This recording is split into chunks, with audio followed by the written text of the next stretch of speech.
and thank you for tuning in. I am Sarah Axelrod. I'm a college fellow in Italian at Harvard University, and today I'm interviewing Arielle Saibewr from Bowdoin College. She is a professor of Romance languages and literatures, and she is the author of Measured Words, Computation in Writing in Renaissance Italy. And I should say before we begin that Measured Words is the recipient of 2 awards. One is the 2016 Scaglione Award from the MLA, and the other is the 2017 Weiss-Brown Award from the Newberry Library in Chicago. So Arielle, welcome. Thank you very much for joining us. It's really exciting to be talking to you about this book. Thank you so much, Sarah. There's a lot to get into. We'll get into, I think, a general discussion of what the book is about kind of immediately. One of the things that I want to start by asking you about is the texts that you chose. This is a book that talks about math in the Renaissance, and in some ways kind of the art of math, and at certain points the math of art. And the book is truly fascinating in that it creates this, at times, really gripping narrative of texts that, at least if we look at them by type, are not narrative texts at all. They're mathematical treatises. And you illustrate beautifully the joint presence of narrative and treatise. And mathematics is a language, and language depends on mathematics. And the people you study are people who understand that and want to figure out how it works. And you refer to them as computers. You have this amazing first line, there were computers in the Renaissance, which is an amazing hook.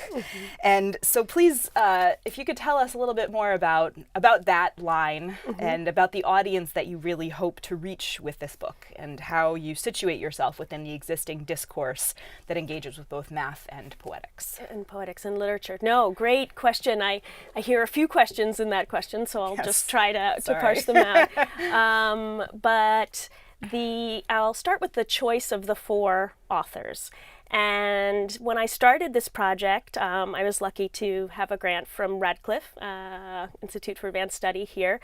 My job was to really look closely at dozens and dozens, as many as I could get access to, mathematical treatises from the Renaissance. And I'm looking primarily at 15th century, 16th century, maybe early 17th century. Reason for that being that mathematics' center in Europe at the time was in Italy.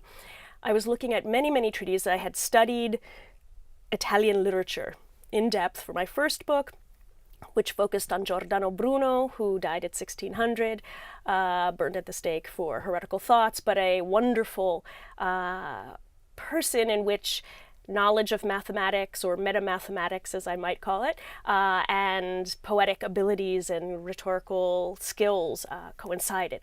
So I had already spent a lot of time looking at the literature of the period, the philosophy of the period in and around Bruno.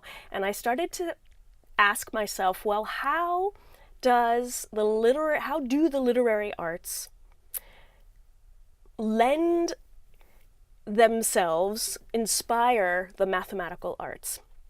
So often, even today, when we talk about interdisciplinary research, there's this idea of what do the sciences give the humanities? What do different specific sciences lend to literature, to poetry, to prose, etc.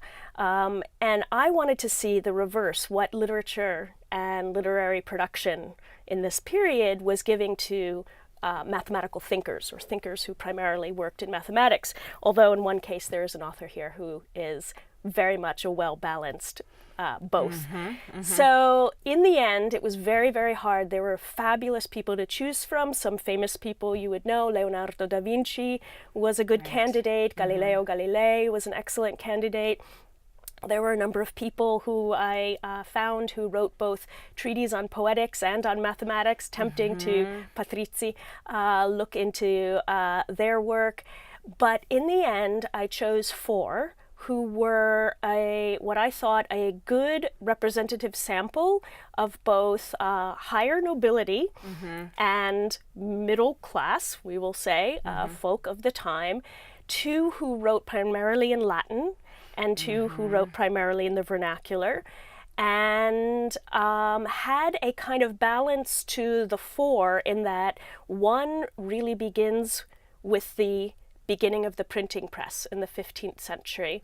And the last, I would say, is at the time when calculus is starting to take off, not so much in Italy, but in Northern Europe. So those two authors, and now I'll reveal their names. Leon Battista Alberti in 1466 and his treatise, and then Giambattista della Porta and his treatise in 1601 and then 1610 edition, which is the one I look at, getting close to the time of calculus. So those were the four I chose, and those were some of the reasons I chose them. The more I did the research, the more I saw how they really worked together in proving's a strong word, but in demonstrating how the conversation between mathematics and literature went both ways and enriched one another. And in the Alberti chapter, I love the chapter on Alberti because he's someone that we hear of for a lot of reasons, but not particularly because of his status as a mathematician or an encoder, as you show him very ably to be. And in the Alberti chapter, you talk a lot about dissimulation, which is an idea, a value, a phenomenon that we associate really commonly, I think, with the Cinquecento and the Seicento in Italy. We associated with Machiavelli and with Castiglione, Della Casa. And here, Alberti in the Quattrocento is already inventing a system for disguising one's words. I think way ahead of where the discourse really starts to pick up on this phenomenon in the literary world. So, and in the chapter on Della Porta, your final chapter, you distinguish between Della Porta's love of spectacle and illusion as opposed to Alberti's sense of pragmatism and urgency. And yet they're both really engaged in this practice of concealing. And so I thought you might elaborate on that a little bit. What societal and intellectual changes do these two different approaches to dissimulation through computation represent? Such excellent questions. I feel as if almost the answer is in there. So Alberti, the piece that I chose to work on with Alberti is called De Cifris. It was written in 1466, and it's considered the first known written cryptography, treatise on cryptography in Western civilization, though of course there were shorter allusions to it in antiquity. But this treatise was written for the Vatican. It was not meant to circulate. Of course, it ended up circulating, but it was not meant to. Right. And it's a short treatise that focuses on creating a system of coding, language obviously, that was so advanced and so complex that nothing rivaled it for the next 400 years. And I could go into the details about this, but that would take a long time and I would need a chalkboard. But essentially, getting to your question, Alberti, at this time, 1466, he dies in 1472, he's lived a long life. He was born to a Florentine family, but in Genova, and he was an illegitimate son. He was adopted by his father, but never felt completely part of the Alberti family. He worked very, very hard to ennoble himself and to feel worthy and part of the establishment, shall we say, of intellectuals and court culture and the church, and he did extraordinarily well, and he's a polymath and he has done so much. But what's interesting about him when you read his work closely is you see how often he talks about dissimulating and how often he talks about hiding and revealing, what parts of himself he wants to reveal and what he feels he can't. And it is at a time in this part of the Renaissance, not that it didn't exist earlier, and it certainly does later, but the growth of social mobility and people being able to self-fashion, as Stephen Greenblatt would say, or identity conjure, as I like to say, is happening. And because you have that mobility, people also are constantly thinking about self-presentation. In the moment, not just like with Petrarch, what is my legacy of my written work, but who am I now?